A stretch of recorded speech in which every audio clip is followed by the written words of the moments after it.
Bem-vindo a mais um Encontro com a Palavra. Esse programa faz parte de uma série de estudos dos livros da Bíblia, do Gênesis ao Apocalipse.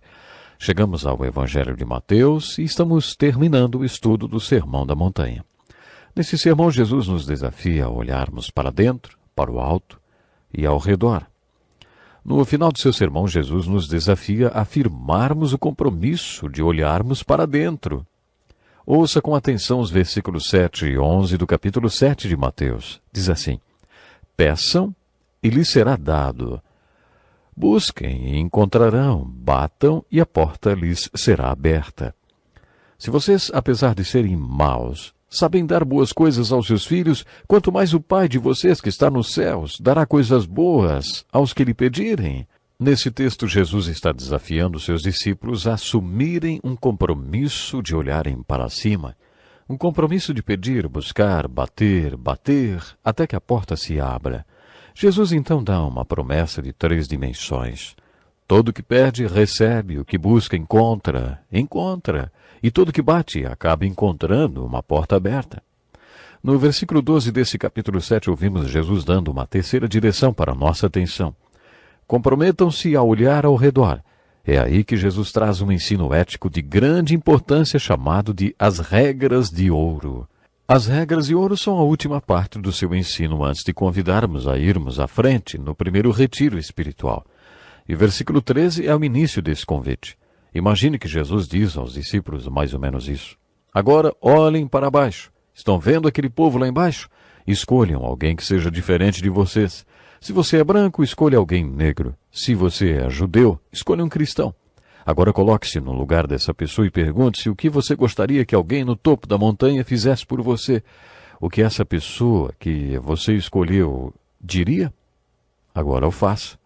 Tudo que você quer que os homens façam por você, faça para eles também. Essa é a lei e os profetas. No versículo 12 encontramos o resumo das regras de ouro. Assim em tudo façam aos outros o que vocês querem que eles lhe façam, pois esta é a lei e os profetas. Se você conseguir aplicar as regras de ouro, resolverá todos os seus problemas de relacionamento. Coloque-se no lugar de seu pai. O que ele gostaria que você fizesse? Se você é um adolescente, o que gostaria que seu pai fizesse? Coloque-se no lugar de sua mulher. O que ela gostaria que você fizesse? Depois de descobrir a resposta, coloque-a em prática. Essa regra de ouro das relações familiares é incrível. Ou se você é negro, coloque-se no lugar do branco e descubra o que ele gostaria que você fizesse por ele. Se você é empresário, coloque-se no lugar de algum empregado e pergunte-se o que essa pessoa gostaria que você fizesse. Todo tipo de relacionamento é uma rua de 2 mãos. E as regras de ouro também servem para as relações entre raças diferentes. Portanto, se você é um branco, se coloque no lugar do negro e se pergunte o que ele gostaria que eu fizesse por ele. Imagine que você viva no Líbano ou no Afeganistão. O que você gostaria que um brasileiro fizesse por você? Depois que você descobrir a resposta, pratique-a. Nesse trecho, Jesus está mandando que nos coloquemos no lugar de outras pessoas, de alguém que nunca aceitou a Jesus Cristo ou ainda alguém que esteja experimentando as consequências negativas do pecado. Depois pergunte o que essa pessoa gostaria que um discípulo de Jesus fizesse por ela. Depois de você descobrir a resposta, pratique-a.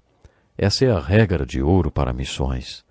As regras de ouro foram a última coisa que Jesus ensinou no topo da montanha. Ele desafiou seus discípulos a assumirem um compromisso de olharem ao redor. Depois disso, ele iniciou o seu convite. Você já estudou esse convite? Jesus iniciou o primeiro retiro espiritual com a pergunta: onde você está? Você é parte do problema ou da solução? Você está no topo da montanha ou no sopé dela? No final desse discurso, ouvimos o mesmo desafio. Onde você está? A diferença é que agora ele falou isso para todos os que estavam no topo da montanha, que representam alegoricamente a igreja que estava sendo formada. Portanto, Jesus está perguntando: onde você está como discípulo? Que tipo de discípulo você é? Jesus lança um desafio dizendo que há 2 tipos de discípulos. os muitos e os poucos. Os muitos acham que é fácil ser uma solução e uma resposta. Esses acham que ser uma solução e uma resposta começa com uma grande porta, seguida de um caminho largo e fácil. Só que esse tipo de pessoa nunca se torna uma verdadeira solução ou resposta de Jesus. Então Jesus diz: vocês descobrirão que entre vocês haverá poucos, muito poucos, que entendam que esse negócio de ser sal da terra e luz do mundo começa com uma porta estreita, seguida por um caminho difícil de discipulado e disciplina. As pessoas que passam por esse processo são minhas soluções e respostas. Você é um dos poucos ou dos muitos? Onde você está? Jesus termina assim o seu primeiro retiro espiritual. A seguir, Jesus diz: cuidado com os falsos profetas. Eles vêm a vocês vestidos de peles de ovelhas, mas por dentro são lobos devoradores. Jesus podia estar falando de líderes religiosos, mas Jesus estava falando no topo da montanha. Isso significa que ele estava falando com a igreja. Você acha que existem pessoas falsas na igreja? Claro que sim. É sobre isso que Jesus fala na parábola do joio e do trigo. Nessa parábola, Jesus conta que o trigo e o joio cresceram juntos e que, no dia da colheita, o trigo e o joio serão separados para o julgamento. Mas antes disso, eles não podem ser separados. O trigo representa os discípulos verdadeiros e o joio os falsos, e os dois estão juntos. Por isso Jesus lança o desafio: onde você está? Depois de apresentar esse desafio, Jesus disse: há aqueles que falam e aqueles que fazem. Preste atenção ao texto bíblico. Muitos me dirão naquele dia: Senhor, Senhor, não profetizamos em teu nome? Em teu nome não expulsamos demônios e não realizamos muitos milagres? Então lhes direi claramente: nunca os conheci. Afastem-se de mim, vocês que praticam o mal. Isso se refere a uma pessoa que alega ser discípulo e que pensa que está fazendo obras de maravilhas. Mas Jesus diz que são pessoas que praticam o mal e que nunca fizeram a vontade de Deus. Concordo com Dietrich Bonhoeffer quando ele disse: apenas os que creem obedecem, e quem obedece crê. Também podemos dizer que você faz aquilo em que acredita, o resto é só balela religiosa.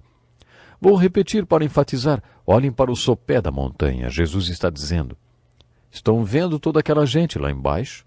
Eles não precisam de discurso religioso, isso não vai resolver os problemas deles. A única maneira de vocês serem solução e resposta para as necessidades humanas é tornando-se cumpridores da vontade de Deus e não apenas pregadores. A seguir, Jesus conclui o seu ensinamento falando: a vida é assim, 2 casas, uma ao lado da outra, e uma forte chuva caiu sobre ambas. Uma desabou com a chuva e a outra não. O que essa ilustração significa?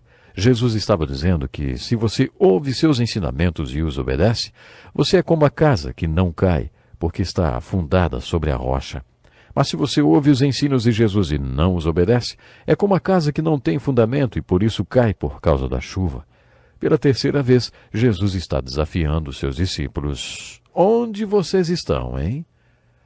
Para resumir o primeiro retiro espiritual, gostaria de destacar alguns pontos.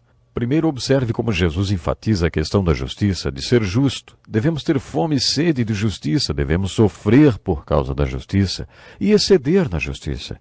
Devemos praticar a justiça e buscar a justiça como prioridade número 1 em nossas vidas. Observe que Jesus termina seu convite dizendo: há muitos e há poucos, ao falso e o verdadeiro, os que falam e os que fazem. Jesus desafiou seus discípulos com essas perguntas: você faz parte dos poucos ou dos muitos? Você é um dos falsos ou um dos verdadeiros? Você é dos que fazem ou dos que só falam, hein? Também gostaria de destacar a crise que representa tornar-se um cristão. Você é crente? Então, onde você está? Você ainda está no sopé da montanha? Ainda é parte do problema e está cheio de dúvidas? O fato de você participar de um curso como este, ou de frequentar uma igreja, demonstra que, pelo menos, você está declarando ser parte da resposta, não? Essa é a crise que existe em se tornar cristão. Um dos desafios apresentados por Jesus referia-se aos tipos de pessoas que causam impacto no mundo. Esses tipos são representados pelas bem-aventuranças. Por isso, medite nas bem-aventuranças. Veja se no seu dia a dia você possui aquelas características. Observe também as 4 ilustrações que vêm logo depois das bem-aventuranças. Você é o sal da terra. Você é a luz do mundo. Você é a cidade construída sobre o monte que não pode ser escondida. Você é a candeia. Jesus não disse que daria a luz nem o sal. Ele disse, você é sal e luz. Você compreende a crise que envolve o tornar-se um cristão e o desafio que isso representa? Percebe que não há como ser solução e resposta de Jesus sem ser algo? Você só vai ser algo pela graça de Deus. E aí Jesus diz, se o sal perder o seu sabor, como restaurá-lo? Não servirá para nada, exceto para ser jogado fora e pisado pelos homens. O ensino de Jesus no primeiro retiro espiritual foi um grande desafio. Enquanto você lê esses 3 capítulos de Mateus e vê tudo o que Jesus disse sobre relacionamentos e percebe a importância que a justiça tem neles, faça você mesmo a seguinte pergunta: onde eu estou? Onde você está para o seu adversário e para o seu vizinho, para o seu inimigo? Onde você está para as pessoas com quem você vive e trabalha? Será que a justiça está sendo praticada através da graça de Deus em todos esses relacionamentos? Lendo o capítulo 6, pergunte-se a si mesmo se você pratica as disciplinas verticais e espirituais de um discípulo. Será que você tem as disciplinas de Jesus Cristo em sua vida porque tem praticado as disciplinas da mordomia, da oração, do jejum e do olhar para cima? Será que você tem os valores verticais de Deus em sua vida? Quais são os seus valores? Observe as perguntas de Jesus no texto de Mateus 6, versículos 19 a 34, mostrando quais devem ser os seus valores. Será que você tem os valores de Cristo e de Deus? Será que você assumiu o compromisso de olhar para dentro e de tirar a viga do seu olho? Será que você assumiu o compromisso de olhar para cima e buscar e bater até que você tenha um encontro verdadeiro com Deus? Você assumiu o compromisso de olhar ao redor e praticar as regras de ouro? Será que você é um dos poucos ou um dos muitos? Você é falso ou verdadeiro? Você é um dos que falam ou um dos que fazem a vontade de Deus através de Jesus Cristo? É esse o desafio que ainda vale para nós, lançado por Jesus no primeiro retiro espiritual. Eu gostaria que você pensasse seriamente nisso. E conto com você para o próximo encontro com a palavra. Até lá.